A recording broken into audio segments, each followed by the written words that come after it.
The Arizona courthouse was packed with angry townspeople as 60-year-old cowboy Frank "Iron" Sullivan stood before Judge Harrison, facing charges for a crime that had shocked the entire territory. It was October 1906, and the brutal murder of banker Thomas Whitmore had left the town of Copper Ridge demanding swift justice from anyone they could blame. Frank stood with quiet dignity despite the hostile crowd that filled every seat and lined the walls of the courtroom. His weathered hands remained steady even though he knew the next few minutes would determine whether he lived or died. The evidence against him was circumstantial, but the town's thirst for vengeance was making rational deliberation nearly impossible. Judge Harrison banged his gavel repeatedly, trying to restore order to the chaotic proceedings. The prosecution had presented their case against Frank based on his presence near the bank on the night of the murder and his known disputes with Whitmore over unpaid debts from his struggling ranch. Mr. Sullivan, Judge Harrison said when the crowd finally quieted, "You have heard the charges against you and the evidence presented by the prosecution. How do you plead to the charge of murder in the first degree?" Frank looked around the courtroom, seeing faces twisted with anger and hatred. These people wanted blood, and they did not much care whose blood it was as long as someone paid for Whitmore's death. But Frank also saw something else that made his decision for him. In the back of the courtroom sat Maria Santos, a young Mexican woman whose husband Diego had been working late at the bank that night. Diego was the real murderer, but he was also the father of 3 small children who would starve if he went to prison or worse. Maria's desperate eyes met Frank's, and he saw the plea there. Frank had discovered Diego crouched over Whitmore's body with the banker's blood on his hands and clothes.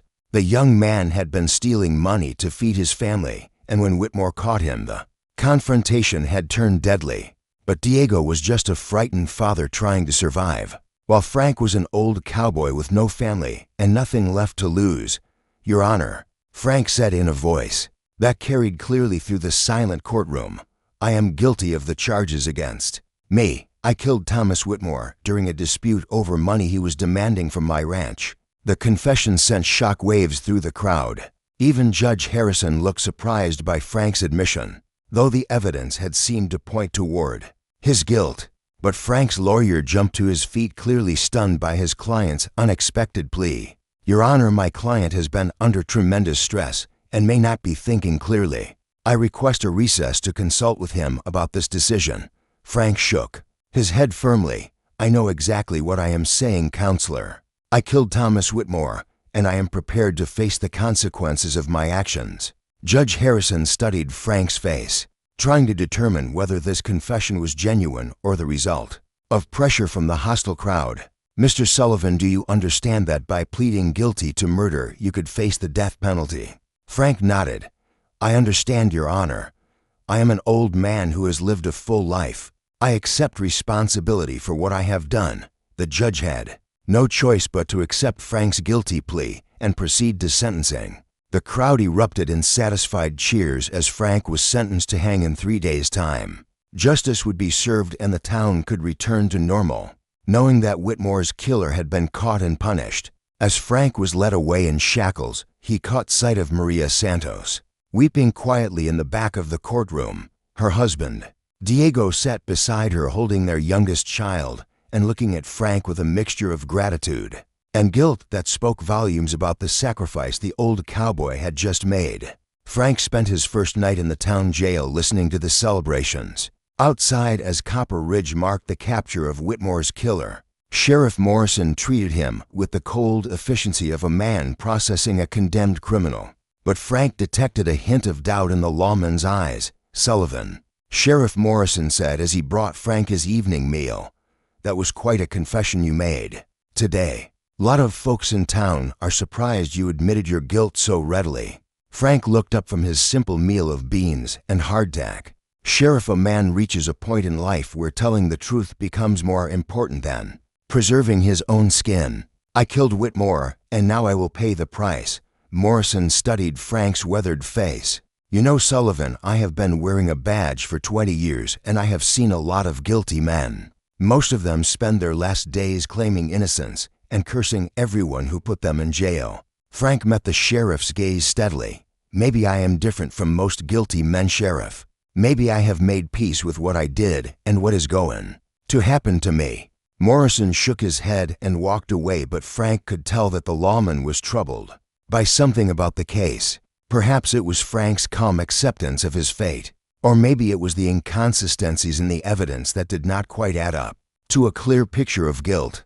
That night Frank lay on his narrow cot listening to the sounds of the town settling down for sleep.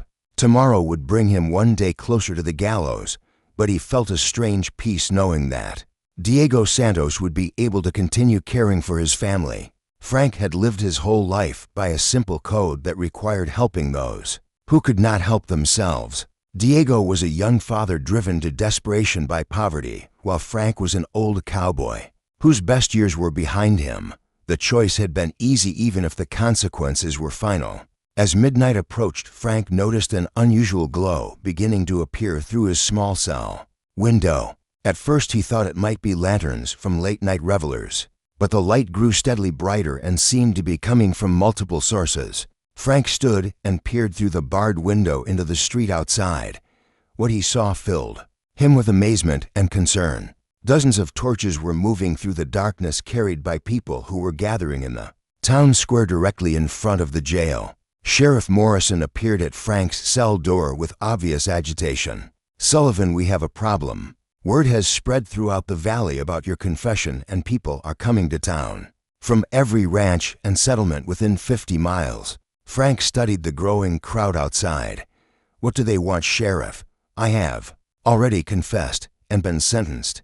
Justice is going to be served in 2 more days." Morrison looked out at the torchlit gathering with growing unease. "That is the problem, Sullivan. These people do not want to wait 2 days for justice. They want to see you hang tonight, and they are not in a mood to be told to go home and wait." Frank felt his blood run cold as he realized what was happening. The crowd was not gathering to celebrate his capture. They were forming a lynch mob that intended to take justice into their own hands, rather than wait for the legal execution that had been scheduled.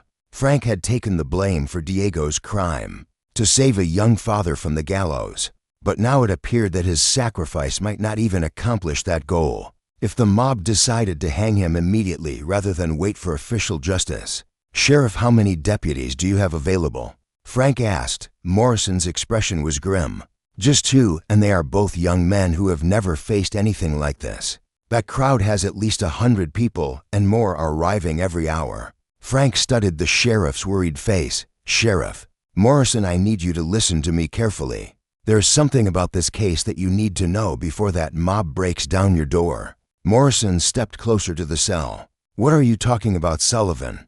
Frank took a deep breath, knowing that what he was about to reveal would change everything. "Sheriff, I did not kill Thomas Whitmore. I confessed to protect someone else, but if that mob is going to lynch me tonight, then the real killer needs to know that my sacrifice was meaningless."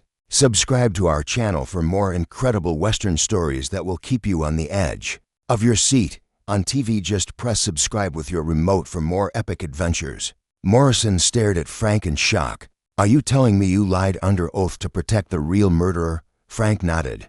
"The man who killed Whitmore is a young father with 3 children who were starving. He stole money to feed his family, and when Whitmore caught him, the situation turned violent. I found him there and decided an old cowboy's life was worth less than a young father's." Morrison looked out at the growing mob, then back at Frank. "Sullivan, if you are innocent, then I cannot let that crowd hang you. But if I tell them the truth, they will just go after the real killer instead." Frank gripped the cell bars. "Sheriff, that is a decision you will have to make.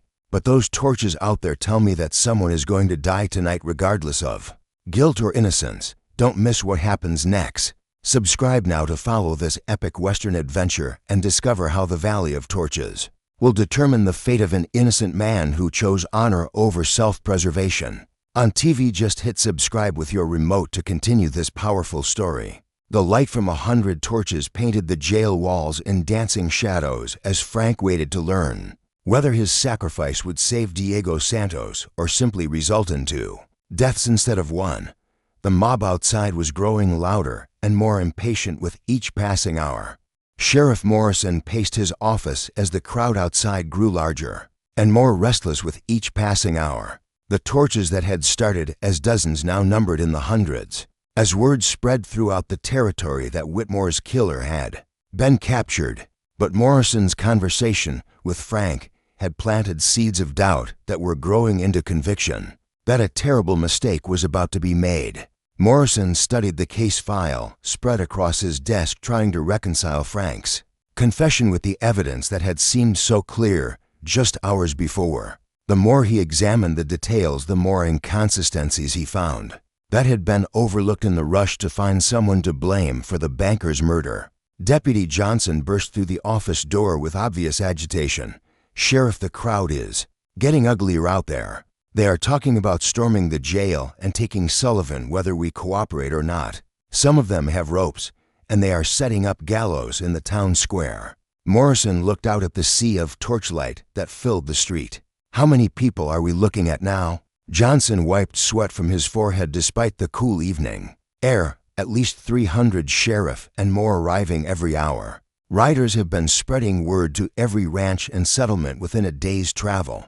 Half the territory seems to be converging on Copper Ridge." Morrison made a decision that would either save Frank's life or destroy his own career. "Johnson, I want you to ride out to the Santos place and bring Diego Santos back to town immediately. Tell him it is a matter of life and death." Johnson looked confused. "What do you want with Santos, Sheriff? He is just a bank clerk who was not even in town the night Whitmore was killed." Morrison studied his young deputy's face. "Johnson, Diego Santos was in town that night, and I believe he knows more about Whitmore's murder than he has told anyone. Bring him here and do not take no for an answer." As Johnson rode off into the darkness, Morrison returned to Frank's cell. The old cowboy was sitting calmly on his cot, apparently at peace with whatever fate awaited him.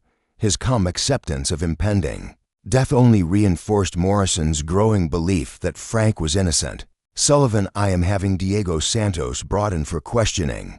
If you are telling the truth about protecting him, then this is his chance to step forward and prevent an injustice." Frank looked up with resignation. "Sheriff Santos has 3 young children and a wife who depend on him. Even if he wanted to confess, I doubt he would risk leaving his family destitute." Morrison sat down across from Frank's cell. "Tell me exactly what you saw that night, Sullivan. Every detail, no matter how small." Frank closed his eyes as if reliving the terrible discovery. "I went to the bank to try to negotiate more time to pay my debt. The front door was unlocked, which struck me as strange. When I went inside, I found Santos crouched over Whitmore's body, with blood on his hands." Morrison took notes as Frank continued his account. "What did Santos say when you found him?" Frank's voice grew heavy with emotion. "He was crying and saying he never meant to kill anyone. He said Whitmore caught him taking money from the safe and threatened to have him arrested. When Santos begged for mercy, Whitmore laughed and said his family could starve for all he cared." Morrison felt anger building in his chest as he imagined the desperate scene. "What happened next?" Frank continued. "Santos said Whitmore grabbed for his gun and they struggled. The banker fell and hit his head on the corner of his desk. When I found Santos, he was just sitting there staring at the body like he could not believe what had happened." Morrison looked toward the window where the glow from hundreds of torches painted everything in hellish red light. "Why did you decide to take the blame, Sullivan? What made you think his life was worth more than yours?" Frank met Morrison's eyes with steady resolve. "Sheriff, I am 60 years old with no family and nothing but debts to show for my life. Santos is a young man with children who need their father. It seemed like a simple choice." The sound of approaching horses interrupted their conversation. Morrison looked out to see Deputy Johnson returning, with Diego Santos riding beside him. The young Mexican man's face showed terror as he took in the size of the crowd that filled the town square. Morrison met them at the jail entrance and escorted Diego inside while trying to shield him from the hostile crowd. The sight of another potential suspect sent murmurs of confusion through the mob, but they remained focused on Frank as their primary target. "Santos," Morrison said as he led Diego to his office, "I need you to tell me the truth about what happened at the bank the night Thomas Whitmore was killed." Diego's face went pale as he realized why he had been brought to the jail. "Sheriff, I was not even in town that night. I was at home with my family." Morrison studied Diego's frightened expression. Santos Frank Sullivan is about to be lynched by that mob outside for a crime he says you committed. If you know anything about Whitmore's death, this is the time to speak up. Diego looked toward Frank's cell, then back at Morrison. His hands trembled as he struggled with a decision that would determine whether he lived as a free man or died as a confessed killer. Morrison pressed harder. Santos Sullivan told me he found you in the bank with Whitmore's blood on your hands. He said you were stealing money to feed your family when the banker caught you. Diego's resistance crumbled under the weight of his guilt and Frank's impending execution. He buried his face in his hands and began sobbing with the broken despair of a man whose desperate choices had led to tragedy. It was an accident. Diego whispered through his tears. I never meant to hurt anyone. My children were starving and Whitmore refused to advance my salary. I thought I could take a little money and pay it back when times got better. Morrison felt a mixture of relief and sorrow as the truth finally emerged. What happened when Whitmore discovered you? Diego wiped his eyes and continued his confession. He came back to the bank unexpectedly and found me at the safe. When I begged him to have mercy on my family, he laughed and said poor people deserved to suffer. He pulled his gun and said he was going to shoot me like a dog. Morrison nodded, understanding how desperation could drive a gentleman to violence. You fought for the gun. Diego nodded miserably. We struggled, and he fell backward, hitting his head on the desk corner. I never meant to kill him, but when I saw all the blood, I panicked. Then Mr. Sullivan found me and said he would take the blame because I had children who needed me. Morrison looked out at the mob that was growing more impatient. With each passing hour, Santos, you have a choice to make. Frank Sullivan is about to die for your crime unless you step forward and tell the truth. Diego looked toward Frank's cell where the old cowboy waited with remarkable calm for whatever fate awaited him.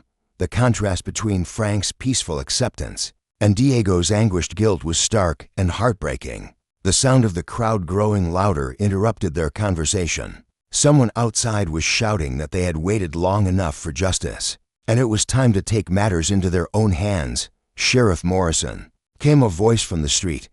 We are giving you 10 minutes to hand over Sullivan or we are coming in to get him ourselves. Morrison checked his weapons and prepared to make the most important stand of his career. Santos, I cannot force you to confess, but I will not let an innocent man hang for your crime. You need to decide right now whether you are going to let Frank Sullivan die in your place. Subscribe to our channel for more incredible Western stories. On TV, just press subscribe with your remote for more epic adventures that celebrate courage and sacrifice. Diego looked at his trembling hands, then at Frank, who was watching him with compassion rather than accusation. The old cowboy had been prepared to die to save Diego's family, but now the young father had to decide whether he could live with that sacrifice.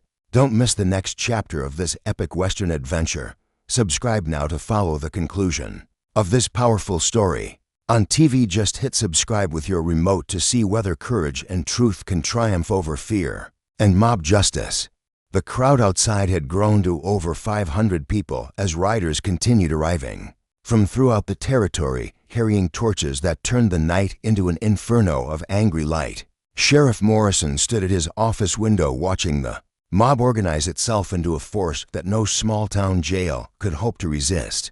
Diego Santos sat in Morrison's office staring at his hands while Frank waited calmly in his cell for whatever fate the night would bring. The choice between truth and survival hung in the air like smoke from the hundreds of torches that illuminated the town square. Morrison checked his rifle one more time, knowing that he would soon have to decide whether to hand over an innocent man or die defending him against impossible odds. His two young deputies looked terrified, but determined to stand with their sheriff, regardless of the consequences. Diego suddenly stood up and walked to the window overlooking the angry crowd. Sheriff Morrison, I need to ask you something. If I confess to killing Whitmore, what will happen to my family? Morrison studied the young father's anguished face. Santos, you will probably hang for murder, but your family will receive whatever help the community can provide. Your children will not starve. Diego nodded slowly as if making peace with an inevitable decision. And if I let Mr. Sullivan hang for my crime, what kind of man does that make me? Morrison placed a hand on Diego's shoulder. "That is a question only you can answer, Santos.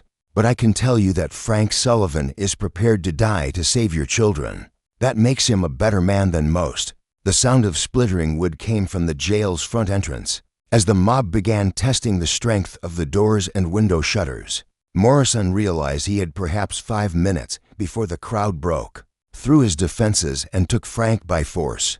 Diego walked to Frank's cell and looked at the old cowboy who had been willing to sacrifice his life for a stranger's family. The contrast between Frank's selfless courage and his own cowardice was to start to ignore any longer. "Mr. Sullivan," Diego said quietly, "why did you do this for me? You do not even know my children." Frank stood and approached the cell bars. "Son, I have lived 60 years and learned that a man's life is measured not by how long he lives, but by what he is willing to sacrifice for others. Your children need their father more than the world needs one old cowboy." Diego felt tears streaming down his face as he realized the full magnitude of Frank's sacrifice. "But it is not right for you to die for my crime. My children would be ashamed to know their father let an innocent man hang in his place." Frank smiled sadly. "Diego, your children will never have to know what happened here tonight. They will grow up believing their father was a good man who worked hard to support his family." Diego shook his head. "No, Mr. Sullivan. My children will grow up knowing that their father found the courage to tell the truth when it mattered most." Diego turned to Sheriff Morrison with resolution replacing the fear in his eyes. "Sheriff, I want to make a full confession. I killed Thomas Whitmore during a struggle over stolen money. Frank Sullivan is completely innocent of any crime." Morrison felt a surge of relief and admiration for the young man who had finally found the courage to do what was right. "Santos, are you certain about this decision?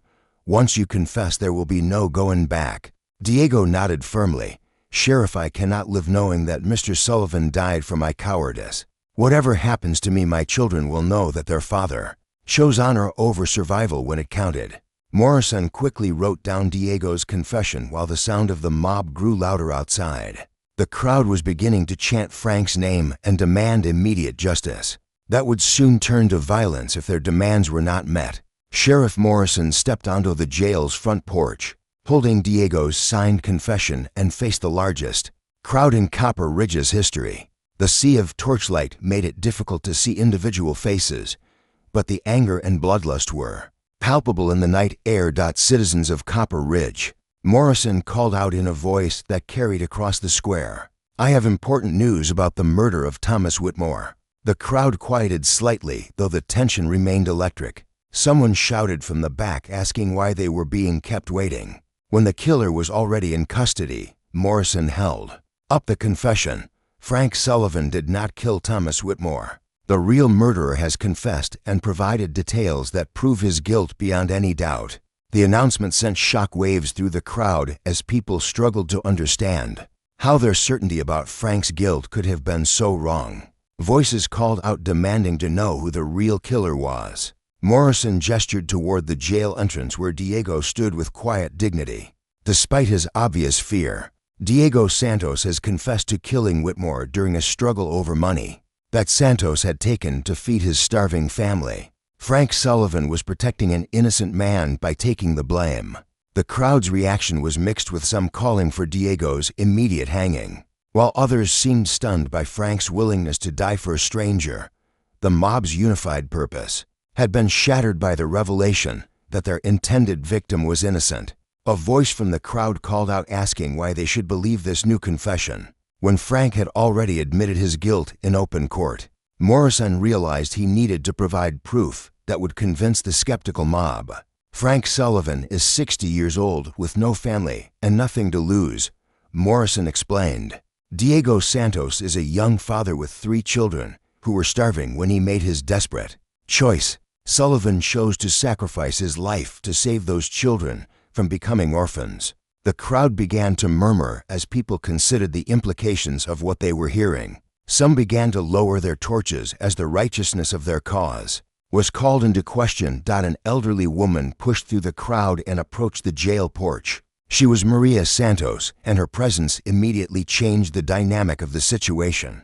"My husband is a good man who made a terrible mistake," Maria called out in accented English. "He took money only because our children were crying from hunger every night." When Mr. Whitmore said he would let them starve, Diego fought back like any father would. Morrison saw the crowd's mood beginning to shift as Maria's words reminded them that the real killer was not a monster, but a desperate father driven to crime by poverty and desperation.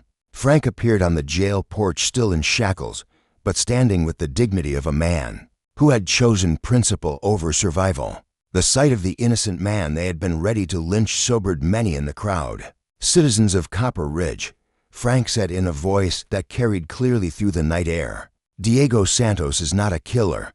He is a father who was driven to desperation by circumstances beyond his control. If you must hang someone tonight, then hang me for the crime of believing that mercy is more important than vengeance." The crowd fell silent as Frank's words challenged them to examine their own capacity for compassion. The torches that had burned with anger began to seem less like instruments of justice and more like symbols of mob mentality. Judge Harrison pushed through the crowd and mounted the jail porch. As the senior legal authority in the territory, his presence carried weight that could calm or inflame the situation. "Citizens," Judge Harrison announced, "Frank Sullivan has proven himself to be a man of extraordinary character who is willing to die to protect a family in need. Diego Santos has shown equal courage by confessing his crime to save an innocent man. This is not a night for vengeance, but for understanding the complex nature of justice." The judge's words seemed to drain the violence from the crowd as people began to realize that they were witnessing something remarkable rather than simply seeking revenge for a murder. Gradually, the torches began to be extinguished as people made their way home with much to think about. The valley that had lit up with angry fire was slowly returning to darkness as the mob transformed back into individuals capable of mercy and reflection. Diego was taken into custody to await trial, but the community response was very different from the lynch mob that had formed for Frank. A legal defense fund was established and character witnesses lined up to testify about Diego's desperation and good character. Frank was released with apologies from the court and gratitude from throughout the territory. His willingness to sacrifice his life for a stranger's family had become legendary and inspired others to examine their own capacity for selfless courage. Subscribe to our channel for more epic Western stories that celebrate the triumph of good over evil.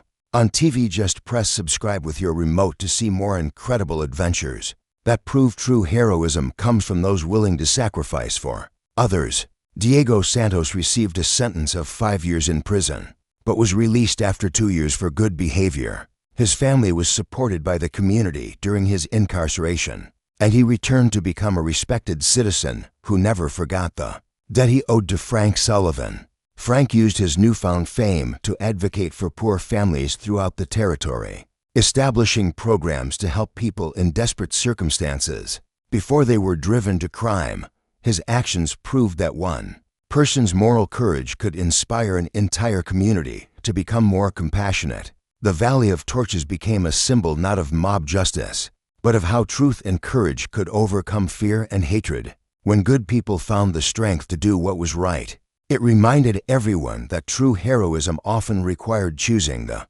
harder path when faced with moral dilemmas. This Western story reminds us that the greatest victories are often won not through violence, but through the quiet courage of people who choose to sacrifice for others. Frank Sullivan's willingness to die for Diego's children proved that honor and compassion could triumph over vengeance and fear. Don't forget to subscribe for more epic Western stories. On TV, just use your remote to hit that subscribe button and never miss an adventure that proves courage and truth can light up even the darkest valleys.